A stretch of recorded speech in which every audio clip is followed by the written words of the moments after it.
J'ai dit famille, aujourd'hui là, on va parler un peu de l'histoire de Jonas. Oui, je sais que tu as déjà entendu parler de Jonas. Ce Jonas là même qui a fait 3 jours, 3 nuits dans le ventre du poisson.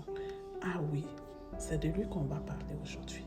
Parce que son histoire te concerne et me concerne. Oui, beaucoup de leçons dans cette histoire de Jonas.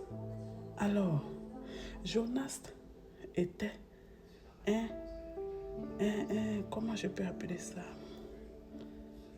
avait une destinée, voilà. Jonas est un choisi de Dieu. Vous savez, lorsque tu es un élu, ta vie ne se limite pas qu'à toi, mais ta vie s'étend de ta famille, des pays, des nations même parfois. Ta vie dépend de plusieurs.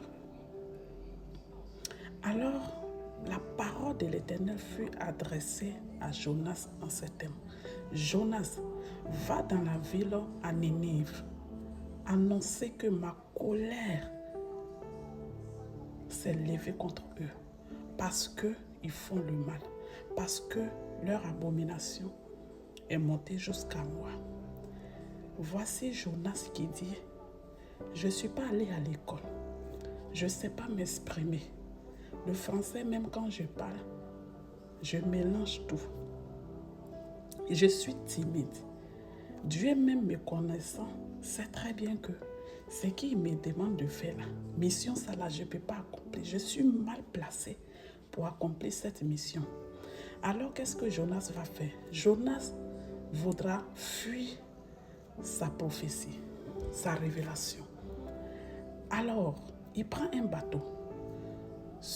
Au beau milieu de la mer, voici la tempête. Jonas qui est couché, qui dort. Les gens du bateau s'élèvent. Ils voient que tout ce qu'ils font, ça ne va pas. Mais qu'est-ce qui se passe? Alors, ils se consultent entre eux. Ils ont compris que leur malheur vient de cet homme qui est en train de dormir. On vient, on le réveille. Toi, tu viens d'où? Il dit, moi, je viens de Hébreu. Ce qui signifie que ceux qui adorent le véritable Dieu, le Dieu du ciel et de la mer, ainsi que de la terre. Alors, qu'est-ce qu'ils vont dire? Demande pardon à Dieu, parce que là, c'est grave. Parle avec ton Dieu, parce que nous, on a fait ce qu'on pouvait, rien n'avance. Voilà Jonas qui dit, ah, je sais que c'est ma faute, qu'il y a ce tremblement, il y a cette tempête forte. Maintenant, ce qu'on va faire, prenez-moi, jetez-moi dans l'eau. C'est-à-dire qu'en plus de vouloir fuir, Jonas a vu qu'il veut fuir, mais c'est compliqué. Il est pris au piège.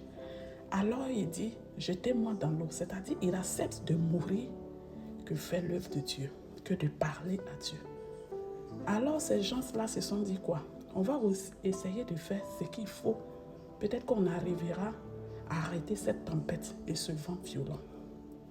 Ils prennent leurs affaires, ils jettent dans l'eau pour alléger la barque. Qu'est-ce qui se passe? Malgré tout cela, la tempête devient encore plus intense. La violence et la menace de mort devient plus grave. Alors ils se disent quoi? Si c'est à cause de toi seulement que nous tous on va mourir. Non, non, non. Ils ont pris Jonas, ils ont jeté dans l'eau, dans la mer. Entre nous, quelqu'un qu'ils ont jeté au beau milieu de la mer, même si tu sais nager comment, tu vas ressusciter dans ça. Tu vas revivre.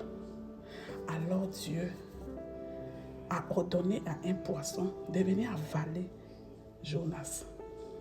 En tout cas, la main de Dieu était sur lui. Mais calvaire qu'il a vécu dans le ventre du poisson pendant ces 3 jours, 3 nuits, comment il était coincé. L'épreuve était intense, à un point où il a dit, vraiment, j'ai compris ma bêtise. Je ne peux pas échapper Dieu. Dieu qui a la base, c'est lui qui est en train de me montrer quelque chose à travers tout ceci. Dieu aura pitié de lui et Dieu viendra le secourir. Vous savez, ça peut dire à quelqu'un que, quel que soit les verdicts des médecins sur ta vie. Un médecin a parlé, Dieu n'a pas encore dit son dernier mot. Quels que soient les rejets de ta famille, quel que soit ce que l'homme décidera ou pensera de toi, tout dépendra de toi-même. Tout dépendra de nous-mêmes. Vous voyez? Alors, qu'est-ce qui va se passer? Il a fait ces 3 jours et 3 nuits. Dieu ordonna maintenant au poisson de rendre Jonas. Le poisson rend le Jonas. Quand ils est arrivé là, ce qu'il ne voulait pas faire là, il est retourné en arrière. Il allait accomplir la mission de Dieu. Il allait annoncer à ce peuple-là que Dieu était fâché contre eux. Dieu était sur le point de les frapper parce que leur péché est monté jusqu'à lui. Mais ces peuples-là, ils ont compris, ils se sont repentis. Je ne sais pas dans quelle langue il a parlé, même si c'était en chinois, même si c'était en coréen, même si c'était en indien. Ce peuple a compris et ils se sont repentis. Dieu qui était sur le point de les frapper, Dieu s'est ressaisi, les accorder sa miséricorde.